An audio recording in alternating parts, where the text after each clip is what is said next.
Hello and welcome to Springboard Virtual University. My name is Albert Okran, welcoming you on behalf of Team Springboard led by Comfort. This is your most inspirational show and that place where the greatest minds in the world converge. Springboard is brought to you by the Springboard Roadshow Foundation and proudly sponsored by MTN Pulse, Just Be Enterprise Group, Enterprise Your Advantage, UMB Bank, celebrating 50 years in banking, and Central University, Ghana's premier private Christian university. Our media partners, the Multimedia Group and the Graphic Business.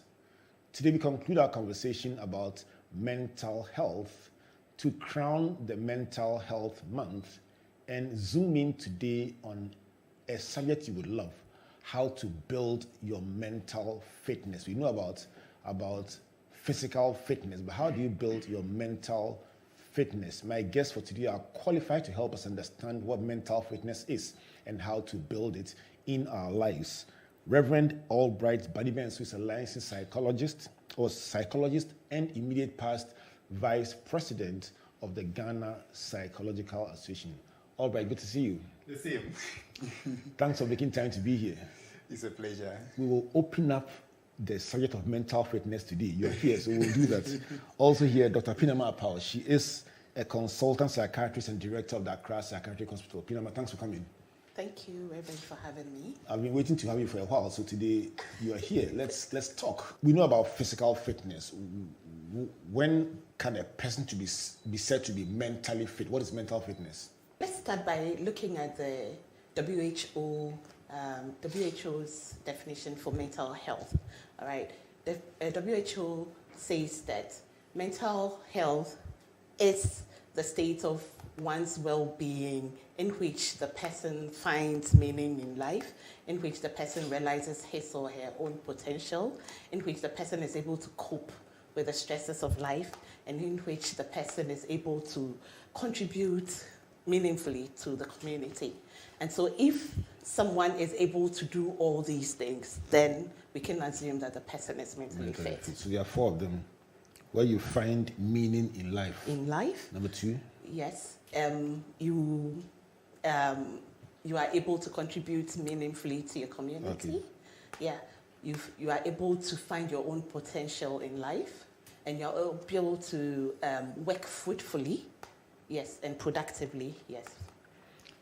Okay, so these are the four things that will become like indicators of one's state of mental health. Yeah. And Albright, help us to understand how critical these pillars, these indicators that Pinaman mentions, how important are they to our overall national development? Okay, I usually say that the head carries the rest. Without good mental health, there is actually no health, because the rest of the things you do are coordinated, or they are enabled by how good you are functioning mentally.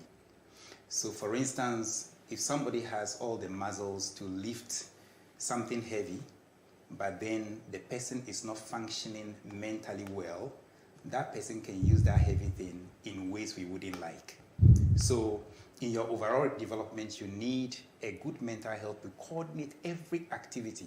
For instance, the four areas that doctor has already mentioned. Let me just take one. Being able to form a fruitful relationship or to relate with others very well. If you do not have that good mental health, you will not be able to have fruitful relationships. And we know that life is all about relating with others. So if you can't relate with others very well, then indeed your life is already not working out well as it should.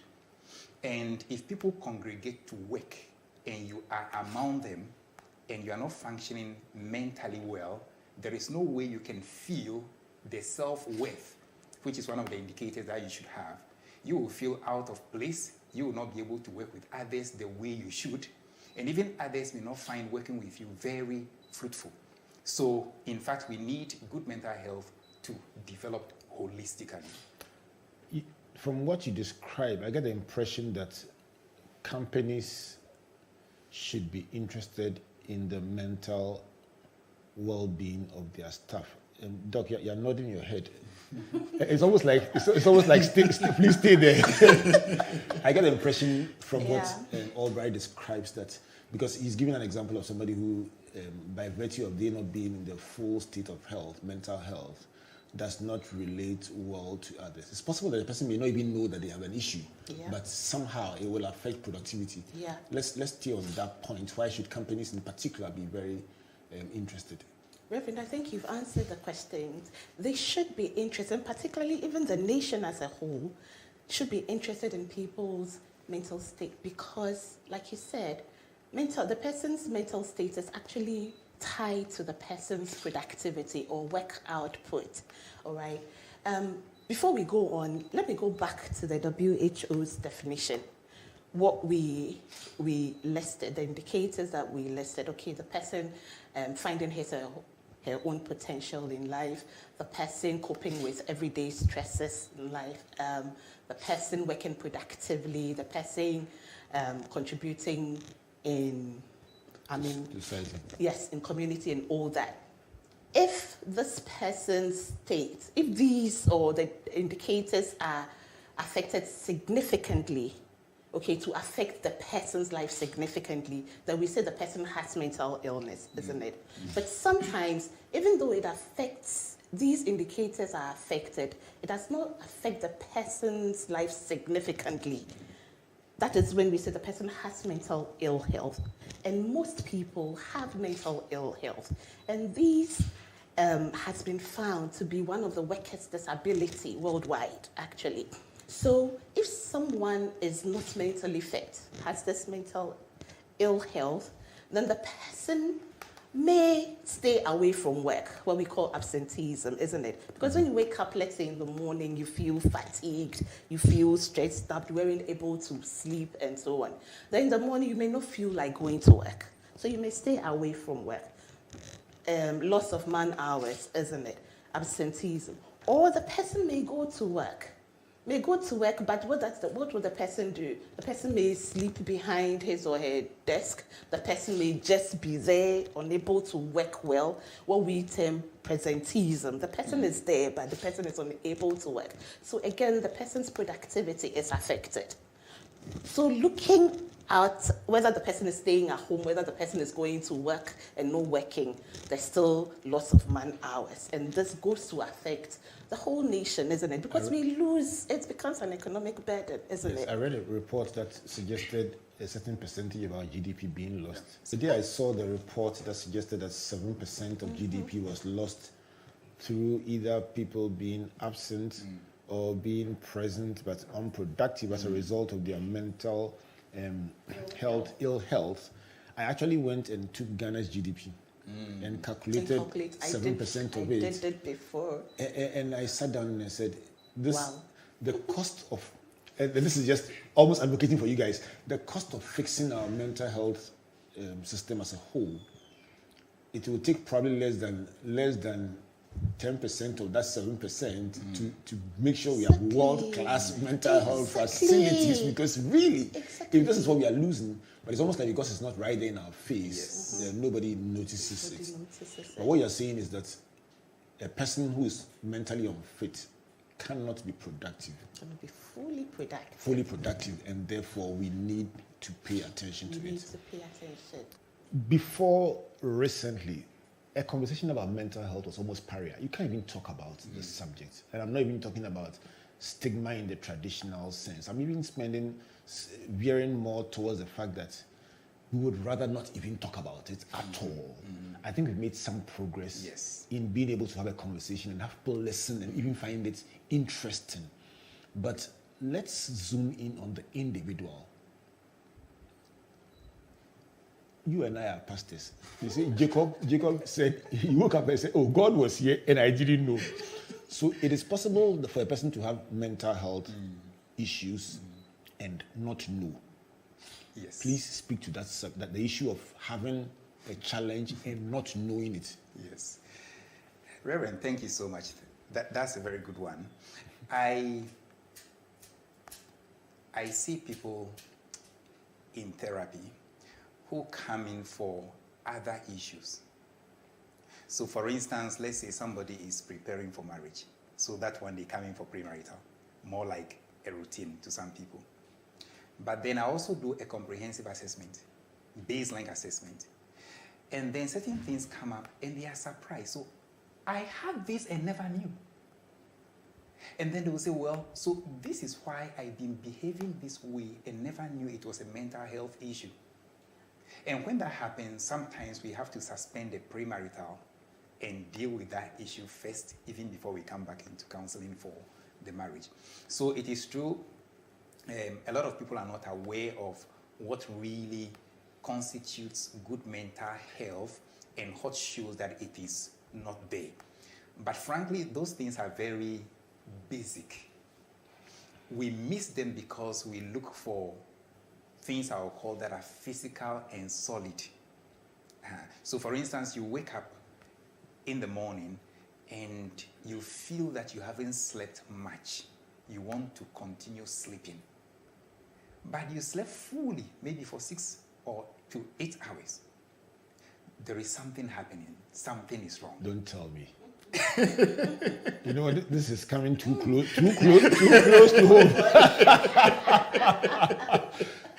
I like what you are doing. If I get it, you are trying to give us some symptoms that, if you see, don't ignore them. Yes. They could be signs that you need some help. Yes. Help us to understand. So number one, waking up and still feeling sleepy. Is that what you're saying? Yes.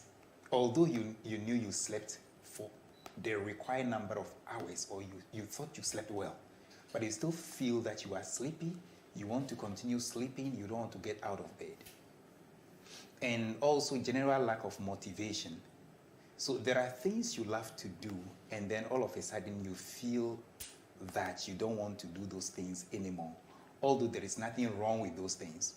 Sometimes others can notice it in you. So for instance, you love playing football every Saturday, but for about 3 consecutive Saturdays, when your friends come in, you say, well, I don't feel like playing football now. Can we make it another time? It can be an indication that you are having a mental health issue.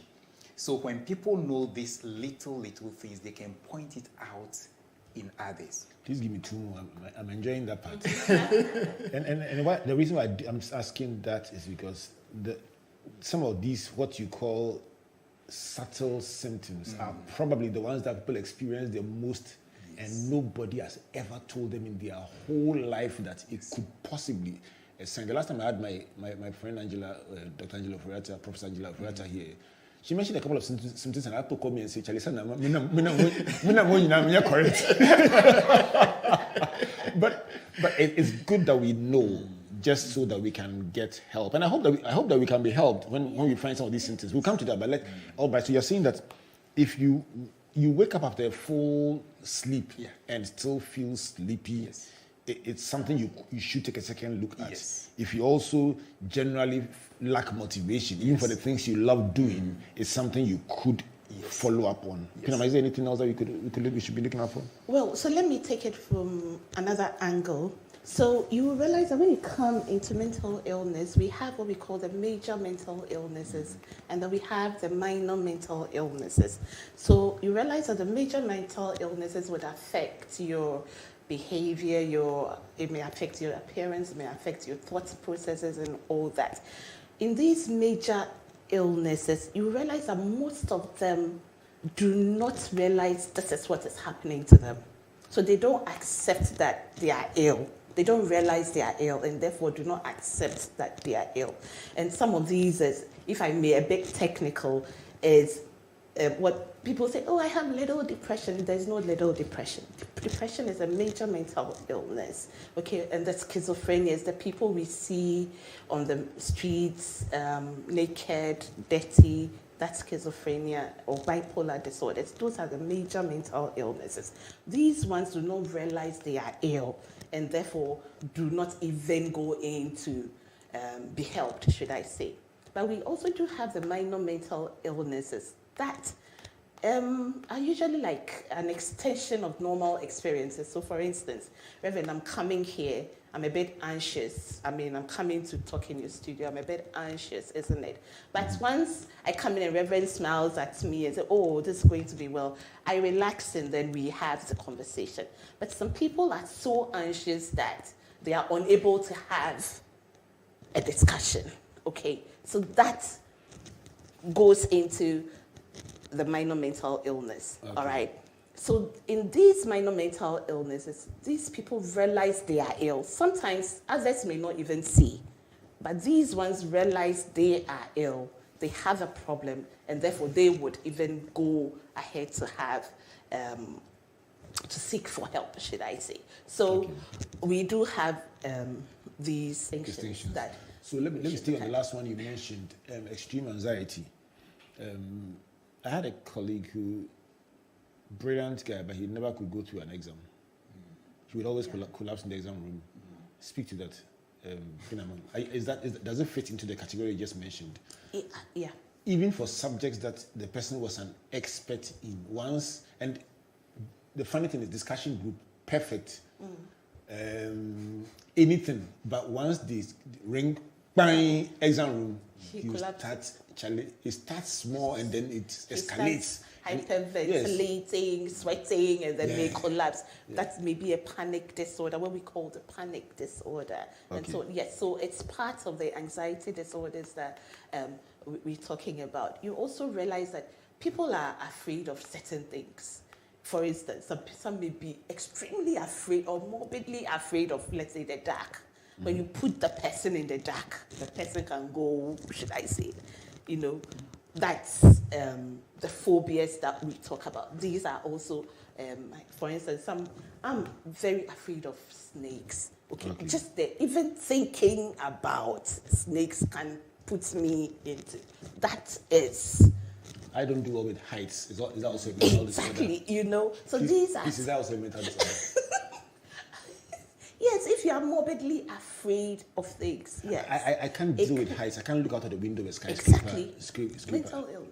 So I did... It's a minor mental illness. So I did, for that reason, I forced myself to climb Mount Appau too, and it was just my own way of, and when I climbed, I dedicated it to all medical personnel, including mental health. But I knew I had that phobia, so in climbing, I was aware that I was taking on a very... Exactly, and that's a therapy in itself. I'm sure Reverend can speak to that. It's what we call an exposure therapy to deal with stay on that for me. So you're saying that if I have a fear of heights, it's a mental health issue, and the way to resolve it is it could be exposure therapy. Yes, you are exposed to it gradually. Actually, for you to get used to it, it's a gradual thing. So, for instance, I'm afraid of snakes. If you come and put a snake here, I may collapse, okay?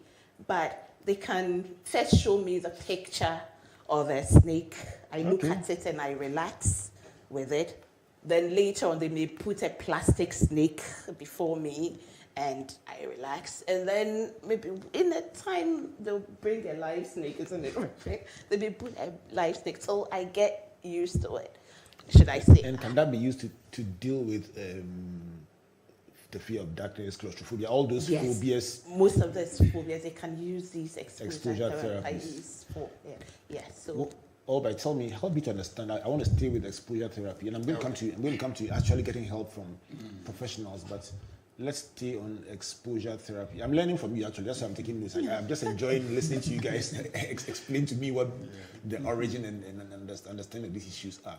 So, Albright, help me to understand how somebody who fears snakes, somebody who fears darkness, somebody who fears heights, by being gradually exposed to it, overcomes that fear. Give me the root of it. How does it work? Okay, so we refer to that as systematic desensitization. And the extreme side of it is the exposure therapy itself. Okay, exposure therapy may not work for everyone, just as Doc has said. For some people, it could make them even recoil, and the fear or the phobia could become worse.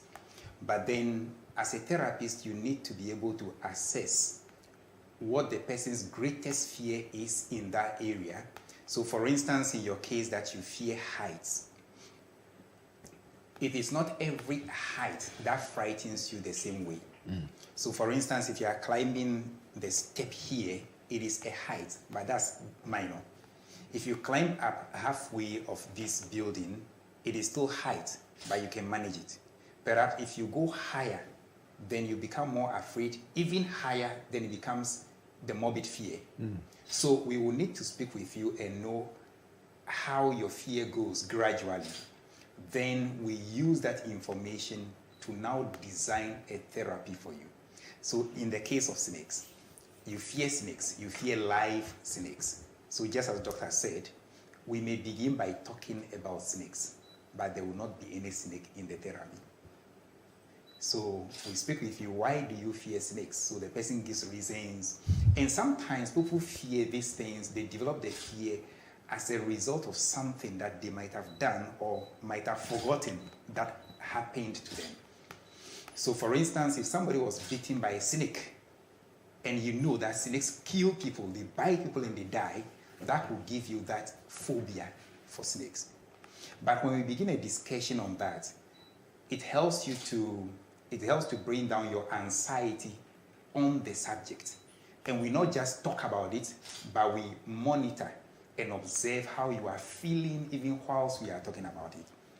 If we continue to talk about it and you are feeling so anxious, the anxiety level is so high, we may even stop that discussion and talk about something else and continue another time.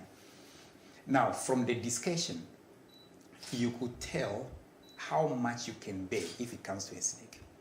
So the next one may be a film show on snakes and people handling them without fear. If you just joined us, this is Springboard Virtual University today discussing building your mental fitness with my friends Albright and Pinaman, trying to help me understand what this is all about and how we can be stronger mentally as well as physically. So far, we've been learning about mental fitness and the fact that it relates to being able to realize the potential, cope with stress, work productively and fruitfully, contribute meaningfully to society, and finding meaning, vim in life. And that's from Pinaman. Albright has been saying that without mental health, there is no health, and it's the base on which every other aspect of your life rests. Pinaman has been helping us to understand that productivity itself sits on mental health, and she related to a statistic that suggests that she mentioned the fact that 7% of our GDP is projected to be lost as a result of mental health issues. That's big. And for that reason, nations and businesses can't afford to ignore mental health.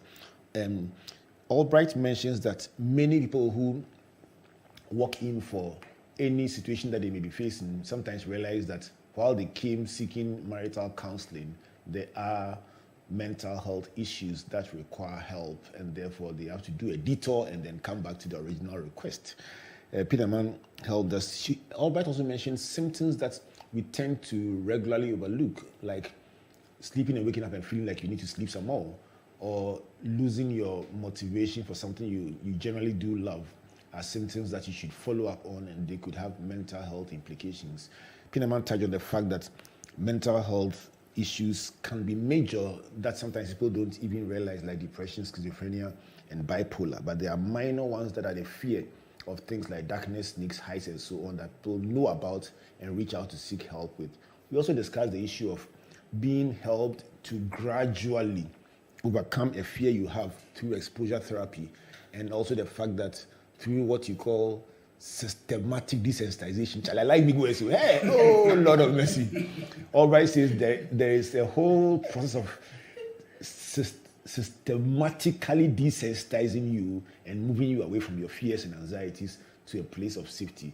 I'm going to go for a break. When I come back, let's find out what are the issues that people typically come to Pinaman for. And when they come, what help do they get? And then find out from Albright. That we will find out what the psychiatrist does, what the psychologist does, and most importantly, what you, listening and watching at home, must do from today. Please don't go away. There once was a man who had it all.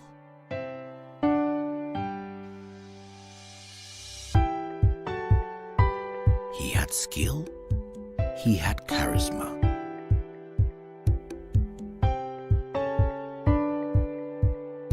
He was loved by all, but above all, he knew the importance of helping others, lifting others up. He knew the importance of giving other people an advantage so that they too would use that advantage to help others. All you need is that advantage that sets you apart from the rest.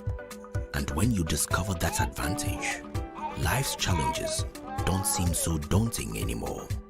That's where we come in. Enterprise, your advantage.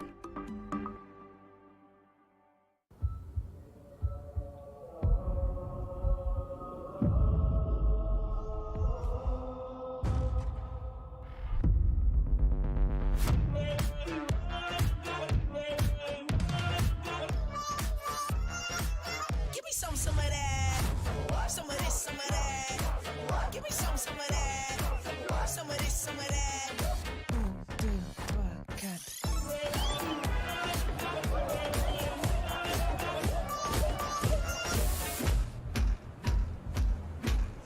One, make you melt like the sun. Two, I can make it all about you. Three, you should make it all about me. Four, yeah, I think I like that more.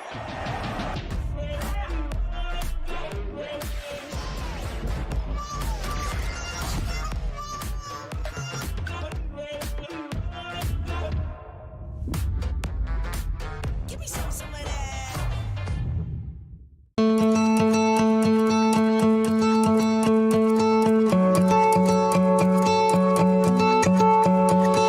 At Central University, we are not just giving theoretical knowledge, but also real-life practical immersion. Our projects and research are targeted at solving real-life problems within our built and natural environment. My name is Che Joseph Bafo, an architecture student. The faculty and facilities available to us make us industry ready. The projects I'm working on recently won an award when my colleagues and I visited the Netherlands. Central University makes you industry ready.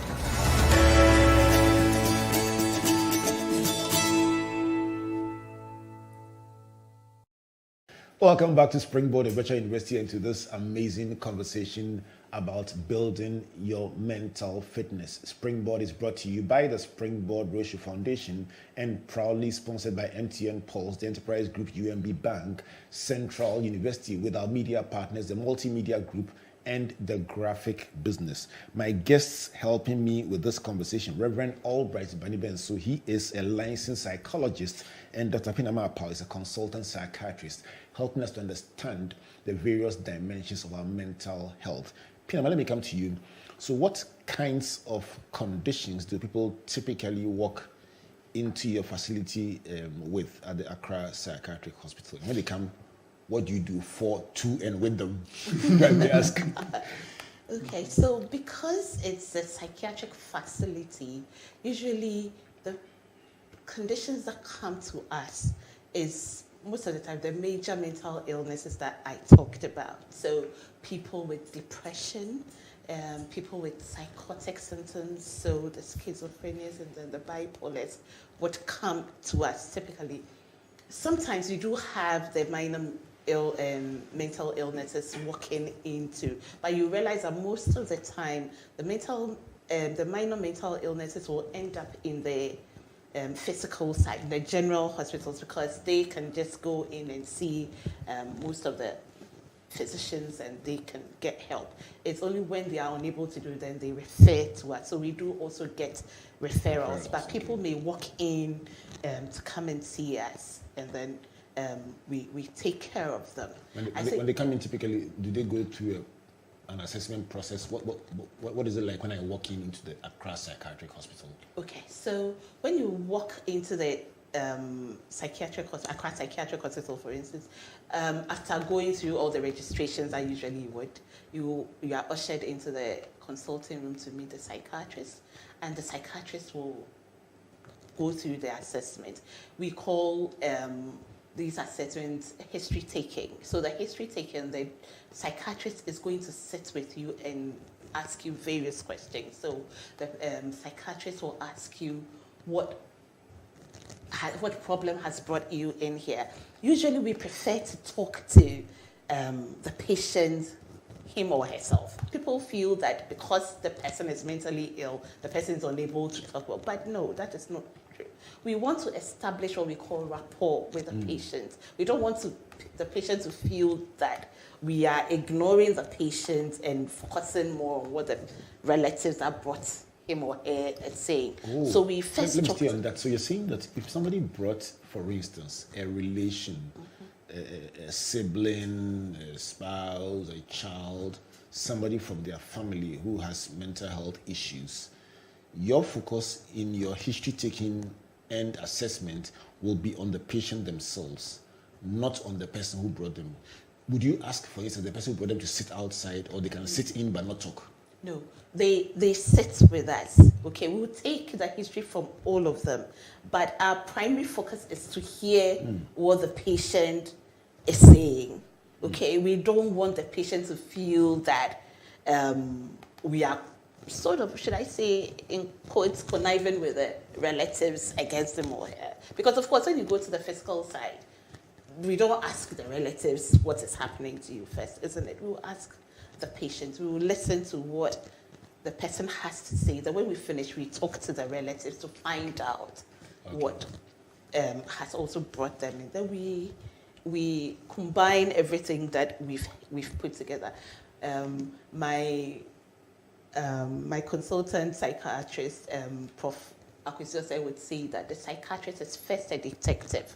So you are listening to all the stories to be able to piece them together to find out exactly what is going on. Okay, so after you've listened to them, then we go on to do what we call the physical examination.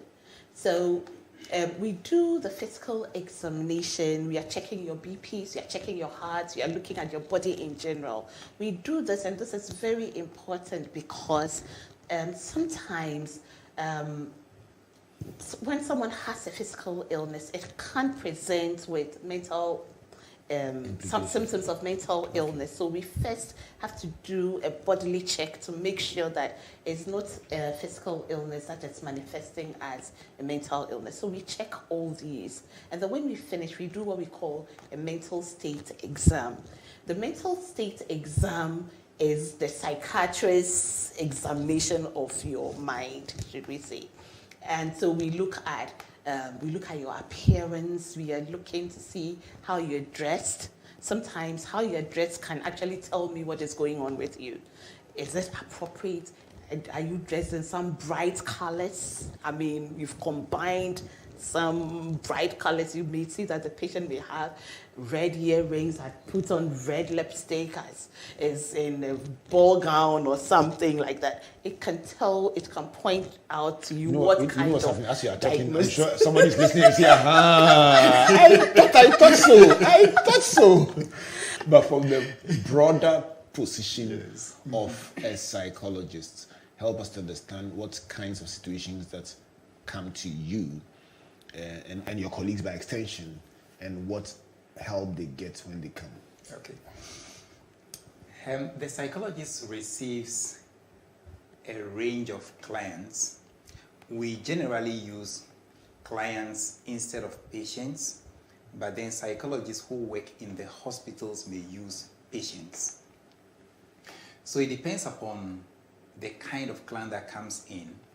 So for instance, a child may not be doing well in school, and the parents may be concerned that the child's grades are not good, or perhaps there is a child that does well in school, then all of a sudden the grades begin to drop. Such a person can see a psychologist who would do an assessment, and when we say assessment, it's a broad term for a number of things that to do with the person. So for instance, we would like to do what we call a biopsychosocial assessment. Look at it. Is there any biological thing in the child that is impeding the learning of the child? Has it got to do with something in the mind that is deeply affected, that the child learns but cannot retain and cannot make the grades? We also look at the social factors. So is it the environment of the child? Has the child moved to a new class and perhaps is afraid of the teacher? Is it a new student in the school that is bullying the child? So we look at the social factors that may influence the performance of that child. Then we also look at the psychological issues. Is the thinking of the child specifically affecting how the child studies? Okay, so when we do all these assessments, it helps us to know what kind of treatment the child needs. So for instance, a child may come in and we will do this biopsychosocial assessment and realize that no, there is the need for further investigation into the brain of the person. When that happens, that person may be referred to either a psychiatrist or a cognitive psychologist or a neurological psychologist whose specialty is in those areas for further assessment. Okay, so that is just one kind of issue that a person may bring in. It could be an adult who is having difficulties at work, realizes that the kind of work he's doing does not make him feel happy. He feels there is a mismatch. He could have done something else. That person can also walk in to see a psychologist. Then in this case, the psychology will be doing career development counseling. All right. Yes. To find out if the person's strength or the person's personality, passion, values would make him or her perform better in another skill set that will give the person another job.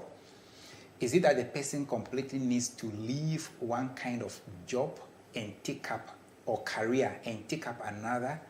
Or should the person take up something as a hobby alongside so that the person will find meaning in life?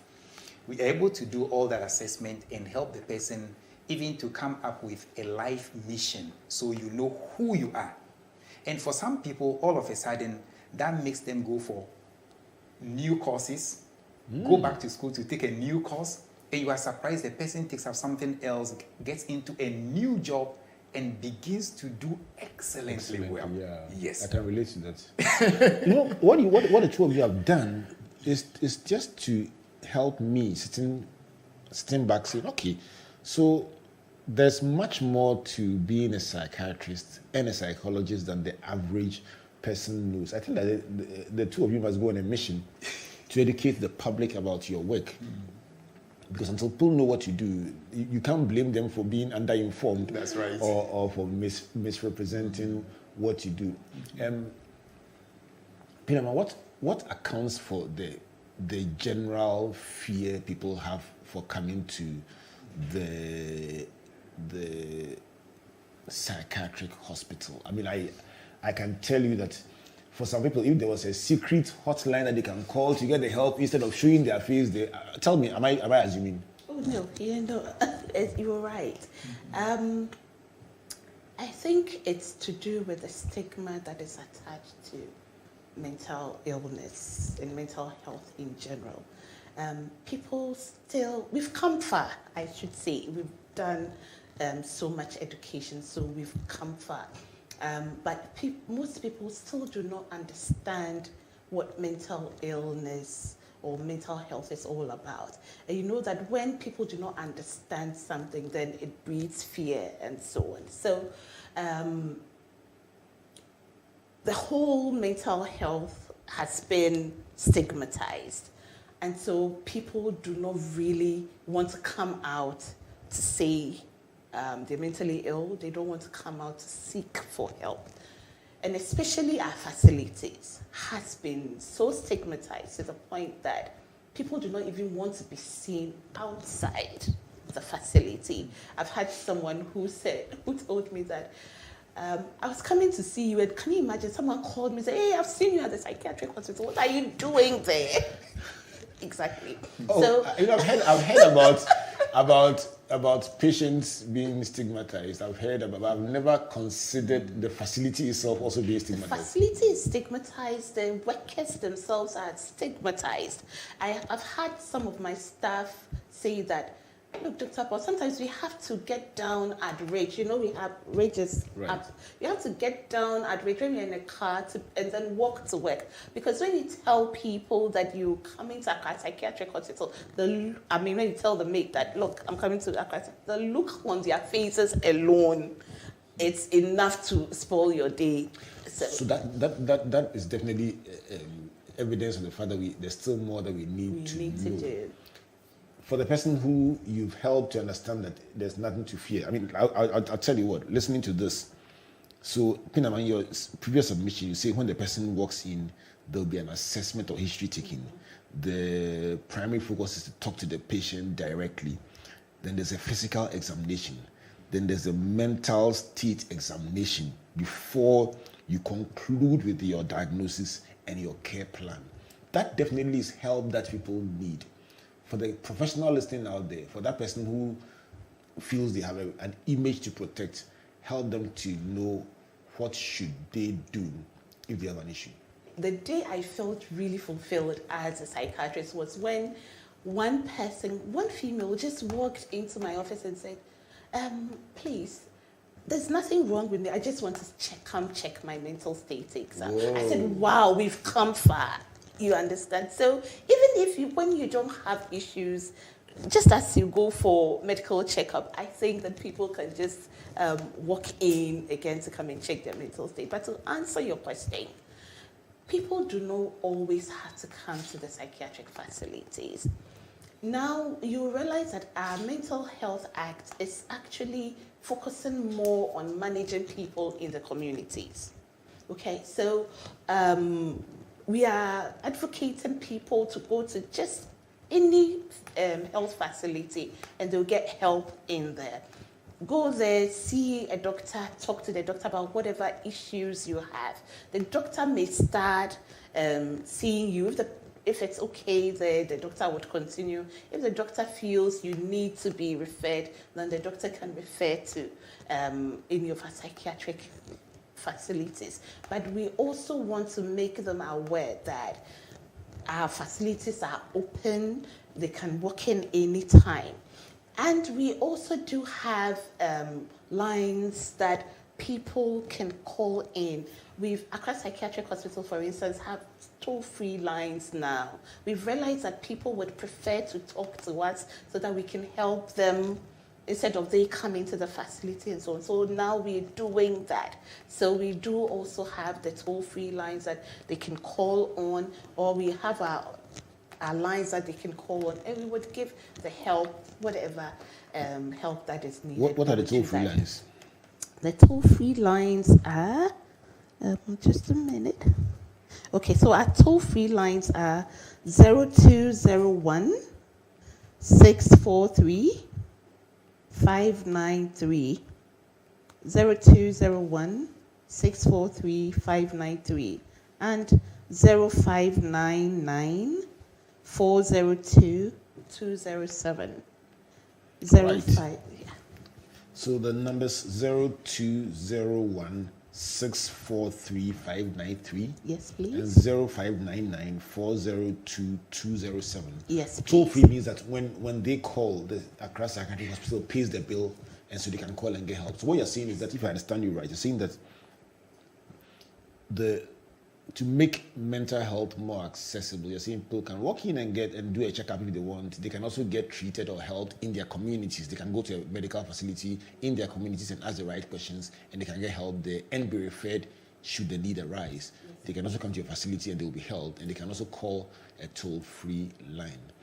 If I may add, we also do have these services that we can actually come to your home to come and see. Accra Psychiatric Hospital has started doing that because, again, we realize that people feel stigmatized and don't want to come to the facility. So if you call us, we can arrange for a team to come home to come and see you. Of course, you will need to pay for that. I have a feeling that people would like that one. Yes. I have a feeling that people would like that one. Yes, we do that. So what would they call it? Home care facility? Yeah, we call it a home visit care.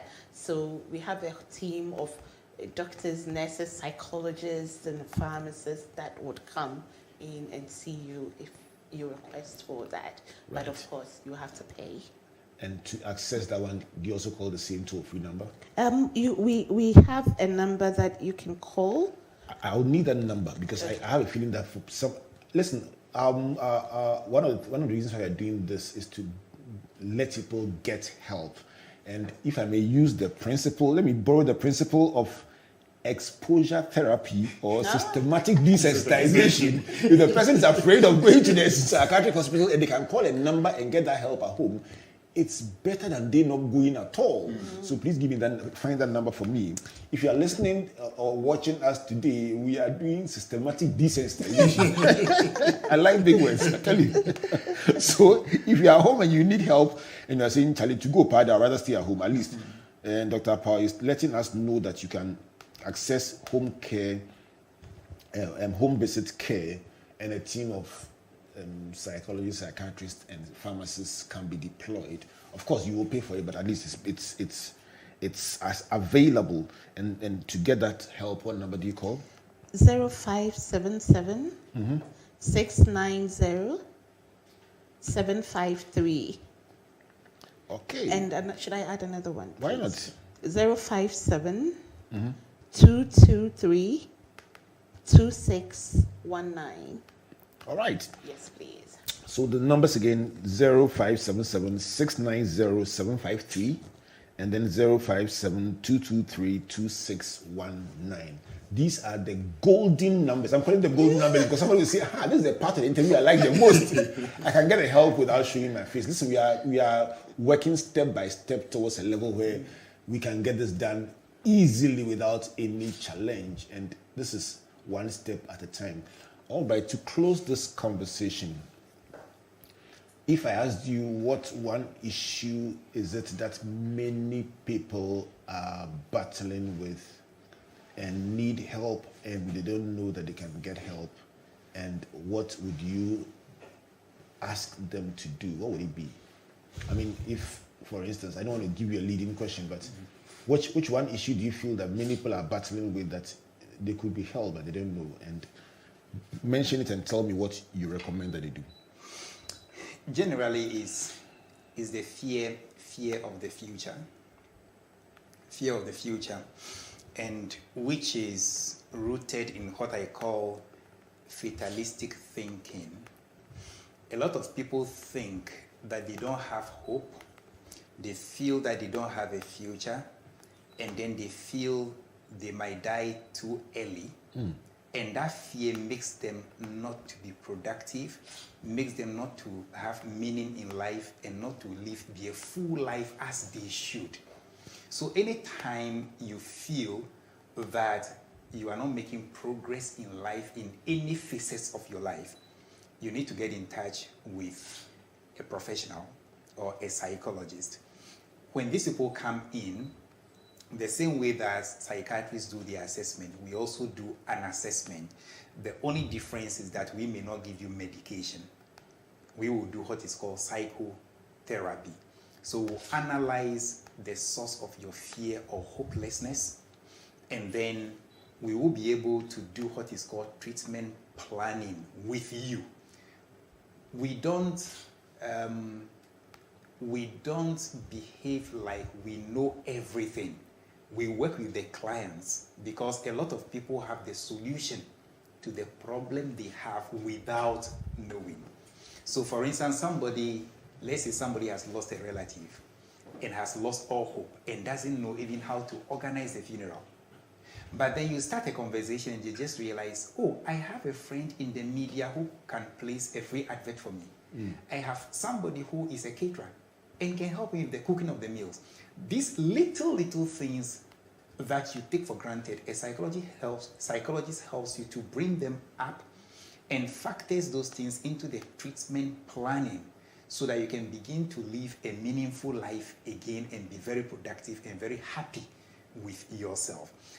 When we are getting close to the suicide prevention date, we also realize that because a lot of awareness is created, a lot of people report on suicidal ideation more. So those also come in. And that is a fear that can prevent you from doing many other things that you could have done because you think life is not worth living. I may die anytime. Okay. So you're saying that if there's one thing that you would like people to pay attention to that they could get help with, it is the fear of the future. What you say is rooted in fatalistic thinking. Yes. I'm hopeless. I'm going nowhere and I could die soon. And you see people very often get frozen in that kind of fear. Yes. You are saying that the psychologists may not necessarily even do anything for you. They may help you to know who you have and what you can assess so that your funeral can be organized and you will not live in fear. Thank you very much, Albright. Let me sign off with you, Dr. Pinaman. Let me ask you why people should support our psychiatric facilities, because I believe that as we talk today, you're thinking about the woman who walked in and said, just check my state. I'm not sick, just check me. You say you felt very fulfilled. I have worked with quite a number of people who dedicate resources every year to support facilities. And in my church, the International Central Gospel Church, mental health is such a big part of our plan for social support.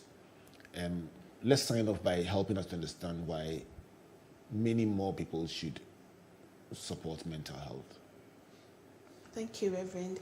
I think from our conversations, we've come to the conclusion that the nation's productivity and economic, should we say, is it economic factors or whatever, depends on mental health issues. And therefore, there's a need for us to look after our mentally ill.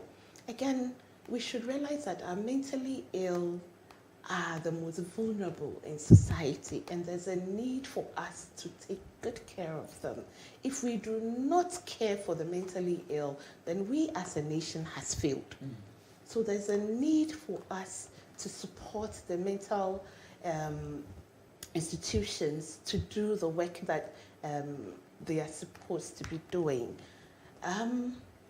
We do lots of things. For instance, Accra Psychiatric Hospital. I'll talk about Accra Psychiatric Hospital because I'm there. Our vision is to bring mental health care to the doorstep of the ordinary Ghanaian. But how can we do that without funds? I'll give you just one example, Reverend. During the Mental Health Month, we usually would open the facility app for people to come in there, interact with us, and know what exactly we do in there. But because of COVID, since 2020, we've not been able to open up the facility. But then we did, to replace that, we thought, instead of they coming in, can we reach them? So the facility took upon itself that during the month of October, we would buy phones, put credit on, and ask people to call us if they have any issues. And Reverend, you'll be amazed.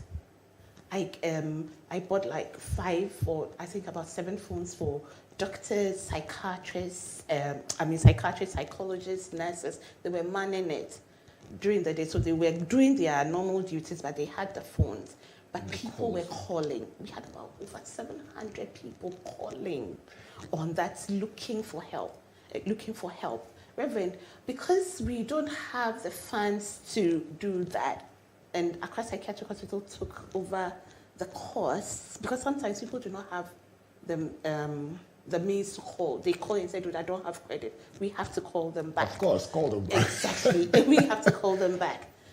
Reverend, we're looking for funding to be able to sustain this. We couldn't get.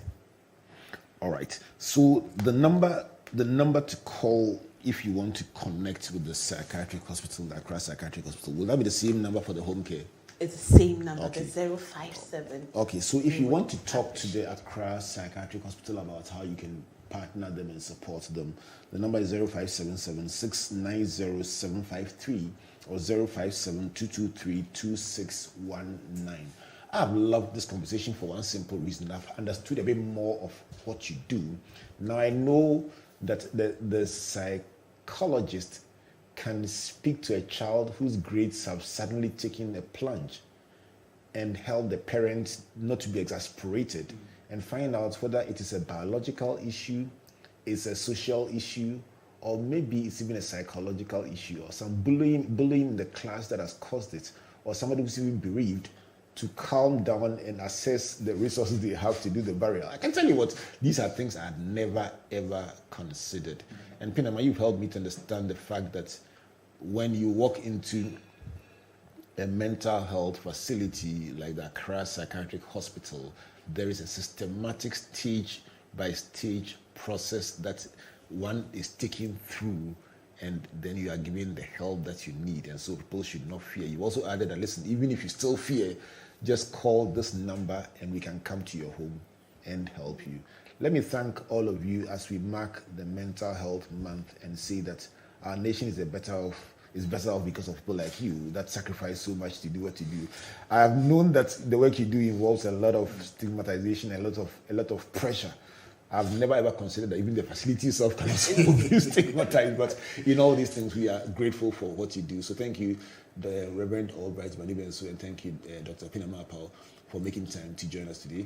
Thank you you. to Rev. Thank you so much. And thank you also for listening and watching this interesting interaction about building your mental fitness. I believe that for everyone out there, we are more informed at the end of the program than we were in the beginning.